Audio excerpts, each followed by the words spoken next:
I would like to start this video by giving a special thanks to the Santa Cruz Police Department as well as the Los Angeles Police Department for taking steps to become more transparent with the communities with topics such as those discussed in this video, as well as being useful in providing data and statistics to some of the studies referenced in the following video.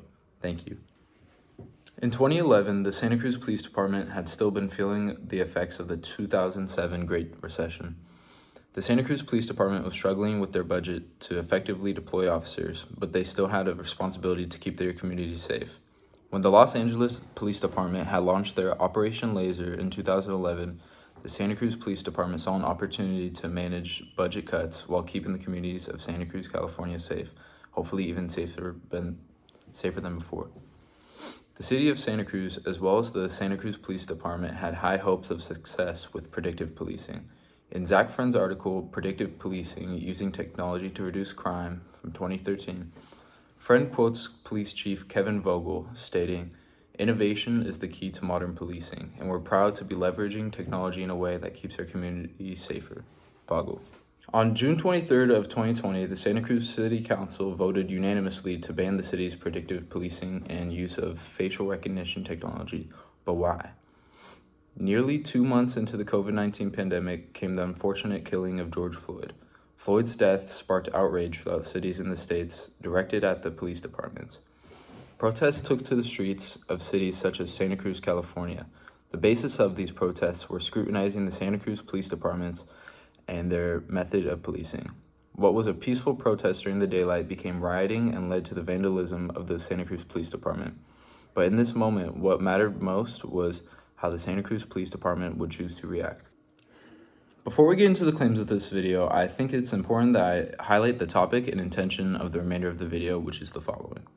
The mathematical models utilized by predictive policing within Santa Cruz, California need to be restructured before they can be implemented into our communities by the Santa Cruz Police Department.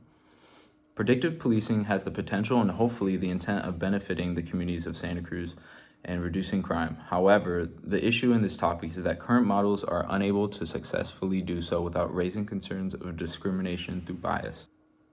This has been shown through its unsuccessful trial in Santa Cruz, California, where it was criticized by the stakeholders who take interest in this issue, being Santa Cruz Police Department, Police Chief Andy Mills, the Mayor of Santa Cruz, Justin Cummings, whose idea was to ban predictive policing, and the Santa Cruz City Council, who voted for the ban of predictive policing. Our minds have been hardwired to generalize the world around us, simplifying the dynamic between input and output as to maximize efficiency.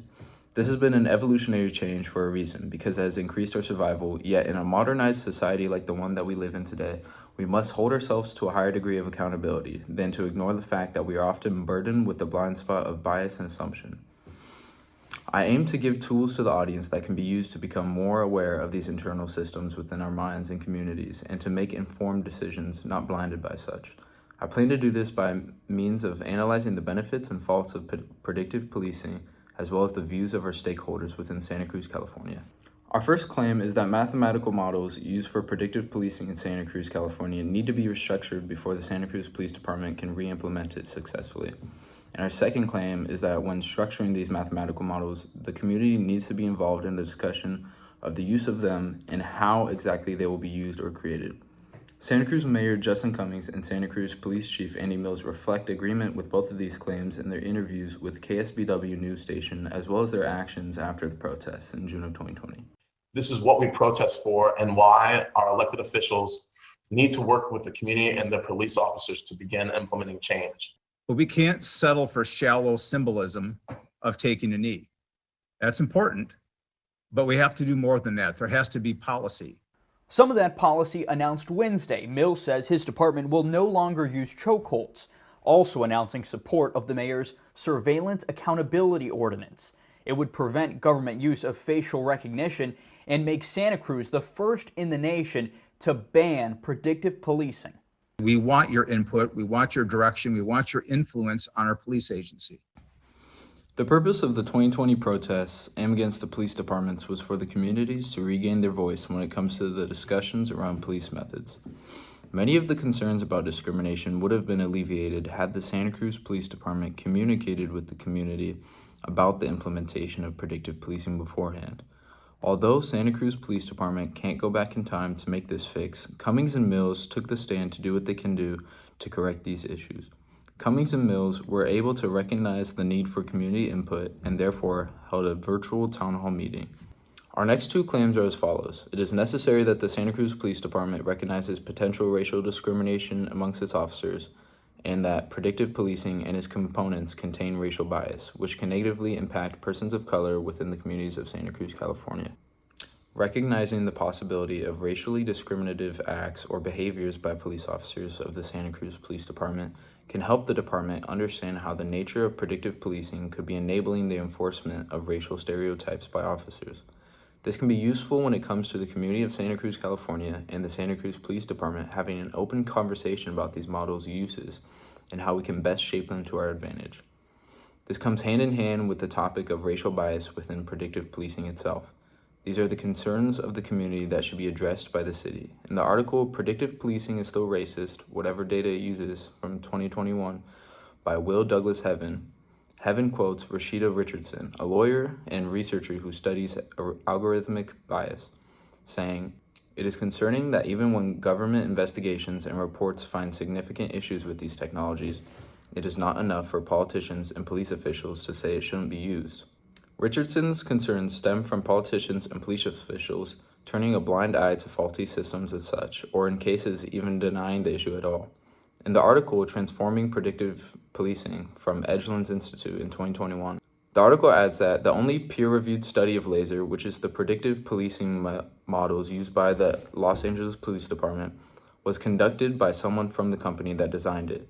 The use of mass predictive analytics tools should be preceded by evaluation from independent agencies, community forums, and collaboration between interdisciplinary agents, including lawyers and community experts, as well as cops and program architects. Claims 5 and 6 are that predictive policing confounds crime data by reporting more in the area policed, and the intent of predictive policing needs to be clarified and enforced by the Santa Cruz Police Department. It is very important that if predictive policing is going to be enforced, then the Santa Cruz Police Department should be constructing its components and mathematical models solely to achieve their goal, which should be to protect and support the community without discrimination toward any person or groups of people. Once this is achieved, there must be evidence that the method is working effectively. This cannot be done correctly if the resulting data is being skewed. In the article Crime Prediction Keeps Society Stuck in the Past in 2022 by Chris Gilliard, Gilliard discusses the self-fulfilling nature of these predictive policing models. Gilliard analyzes another article written by Wendy Chun. If the captured and curated past is racist and sexist, Chun writes, these algorithms and models will only be verified as correct if they make sexist and racist predictions. Gilliard states within the article, these systems demand that society not change, that these things that we try to fix instead must stay exactly as they are.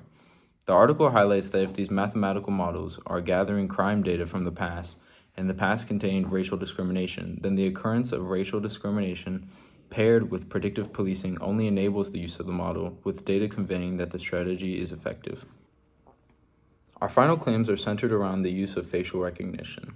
These claims are that the use of facial recognition technology with predictive policing is flawed and inaccurate, and facial recognition technology could negatively impact those of color within the communities of Santa Cruz, California, because of its inability to accurately identify their facial features.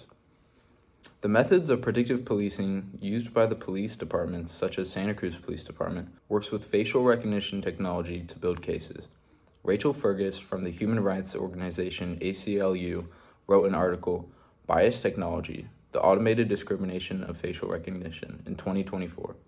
Within the article, Fergus explains why the ACLU plans to fight to ban facial recognition. Fergus states, here's why the ACLU-MN will fight this legislative session to ban facial recognition tech. It gives blanketed and indiscriminate surveillance to authorities to track you. It is inaccurate and intensifies racial and gender biases that already exist in law enforcement, which can lead to disparate treatment. It can be used to target and identify vulnerable groups such as immigrants and refugees. It can be used to track your personal movements, including going to abortion clinics or drug treatment. And facial recognition technology violates our constitutional rights. Alex Nahibi's Racial Discrimination in Face Recognition Technology from 2020 provides data about the inaccuracy of facial recognition technology. Nahibi states, a growing body of research exposes divergent error rates across demographic groups, with the poorest accuracy consistently found in subjects who are female, Black, and 18 to 30 years old. Nahibi spends the remainder of the article delving into the exact statistics provided by the body of research mentioned. Santa Cruz Police Department, the Mayor of Santa Cruz, Justin Cummings, Santa Cruz Police Chief Andy Mills, and the Santa Cruz City Council have handled this situation very well and took action by banning predictive policing in June of 2020. However, this was only a quick fix. The Santa Cruz Police Department is not the only department that is utilizing mathematical models such as predictive policing and facial recognition, yet is one of the few departments who have banned it.